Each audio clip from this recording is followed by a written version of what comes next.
Assalamualaikum warahmatullahi wabarakatuh. Perkenalkan, nama saya Peggy Melati Putri, NIM 20190500042. Baik, di sini saya akan menjelaskan sedikit tentang tata kelola adaptif penanggulangan bencana berbasis petahalik. Yang pertama, menurut Undang-Undang Nomor 24 Tahun 2007 tentang penanggulangan bencana, didefinisikan bencana adalah peristiwa atau rangkaian peristiwa yang mengancam dan mengganggu kehidupan dan penghidupan masyarakat yang disebabkan baik oleh faktor alam dan faktor non-alam maupun faktor manusia sehingga mengakibatkan timbulnya korban jiwa, kerusakan lingkungan, dan kehilangan harta benda dan dampak psikologis. Definisi tersebut menyebutkan bahwa bencana disebabkan oleh faktor alam, non-alam, dan manusia. Oleh karena itu, Undang-Undang Nomor 24 Tahun 2007 tersebut juga mendefinisikan mengenai bencana alam, bencana non-alam, dan bencana sosial. Bencana alam adalah bencana yang diakibatkan oleh peristiwa atau serangkaian peristiwa yang disebabkan oleh alam, antara lain berupa gempa bumi, tsunami, gunung meletus, banjir, dan lain sebagainya. Bencana non-alam merupakan bencana yang diakibatkan oleh peristiwa atau rangkaian peristiwa non-alam yang antara lain berupa gagal teknologi, gagal modernisasi, epidemi, dan lain sebagainya.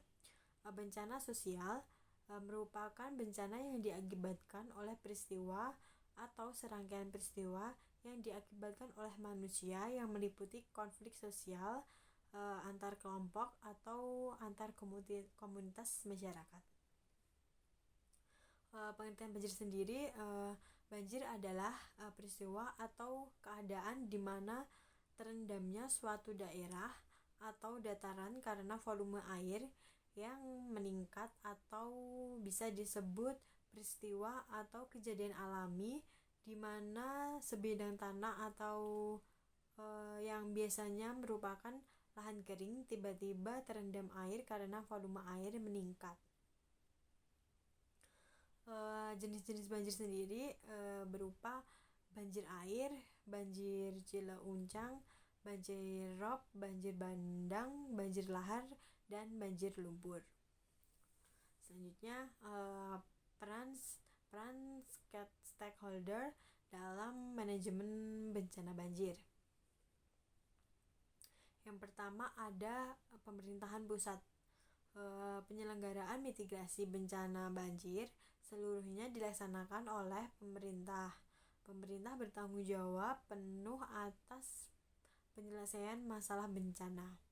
Khususnya pada hal mitigasi bencana banjir, peran pemerintah pusat tersebar di berbagai kementerian serta lembaga non-kementerian juga. Masing-masing mempunyai fungsi dan peran dalam hal mitigasi bencana banjir. Dan yang kedua ada pemerintahan daerah. Selain pemerintah pusat, pemerintahan daerah juga mempunyai peran dalam hal mitigasi bencana banjir. Namun, tugas dan fungsi yang dilakukan searah dengan pemerintah pusat. Perbedaannya, penanganan mitigasi bencana banjir antara pemerintah pusat ialah pada letak wilayah. Pemerintah pusat melaksanakan mitigasi secara menyeluruh di Indonesia, sedangkan pemerintahan daerah pada daerah otonominya sendiri. Dan yang ketiga ada Badan Nasional Penanggulangan Bencana. Pada dasarnya pemerintahan daerah dan BPBD mempunyai kedudukan yang sama dalam penanggulangan mitigasi bencana banjir. BPBD sendiri merupakan bentukan dari BNPB, yang dimana lembaga ini memiliki kewenangan yang besar terhadap penanggulangan bencana yang bertanggung jawab langsung pada presiden. Dan yang ketiga ada lembaga swasta dan internasional. Selain pemerintah pusat, pemerintah daerah dan BNPB, penanggulangan bencana khususnya pada mitigasi bencana banjir dilakukan oleh lembaga swasta dan internasional. Peran kelembagaan swasta dan internasional dalam mitigasi bencana banjir lain membantu pengumpulan bantuan untuk disalurkan kepada korban bencana alam atau bencana banjir bandang gitu ya.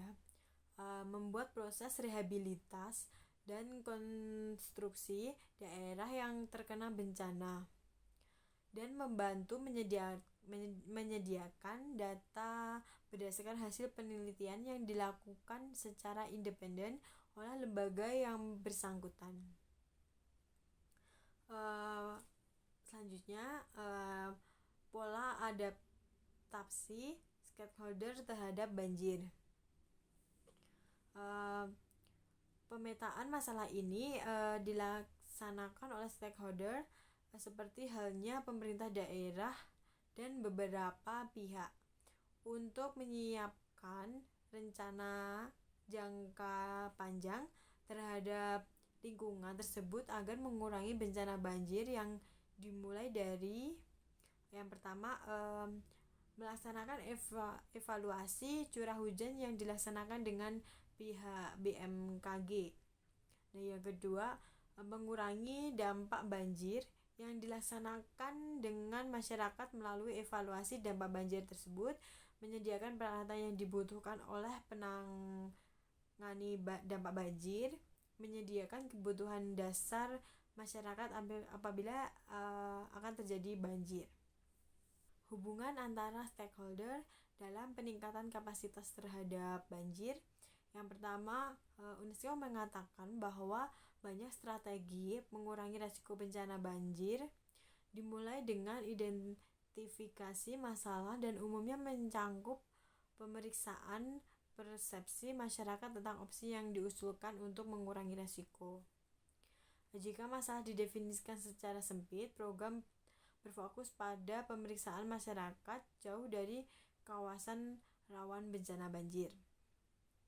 Kedua, masyarakat lebih memilih untuk menangani risiko secara in situ yang memungkinkan mereka untuk tetap berada di tempat tinggal mereka. Strategi ini bisa dapat didukung oleh peningkatan layanan infrastruktur tertentu sebagai bagian dari urban upgrading. Dan yang ketiga, pada beberapa bulan terakhir tahun 2013 ini dan awal 2014 ini, serentetan bencana merundung Indonesia. Kita menyaksikan berbagai kota hampir di seluruh provinsi mengalami banjir besar.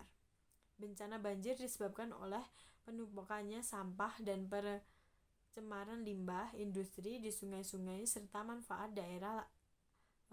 pemanfaatan daerah aliran sungai sebagai lokasi pemukiman warga. Jika di negara-negara maju, sungai merupakan tempat reaksi dan penyempurnaan tata kelola. Sayangnya di Indonesia sebagian besar sungai berfungsi sebagai tempat pembuangan sampah. Kesimpulannya, dalam mitigasi bencana banjir merupakan tanggung jawab seluruh pihak bagi pemerintahan pusat, pemerintahan daerah, dan BNPB serta lembaga swasta dan internasional. Namun pada tugas, fungsi, dan peran dalam kewenangan mitigasi bencana banjir sebagian besar dilakukan oleh BNPB dan atau BPBD. Hasil analisa menyimpulkan bahwa pengelolaan risiko bencana DKI Jakarta telah didukung oleh 29 kebijakan dan rencana dengan tujuan strategi, prioritas, dan program yang jelas untuk mengurangi risiko bencana. Namun, ada kekurangan pendekatan yang jelas tentang prosedur dan mekanisme kolaborasi dalam proses pengambilan keputusan dan implementasi rencana.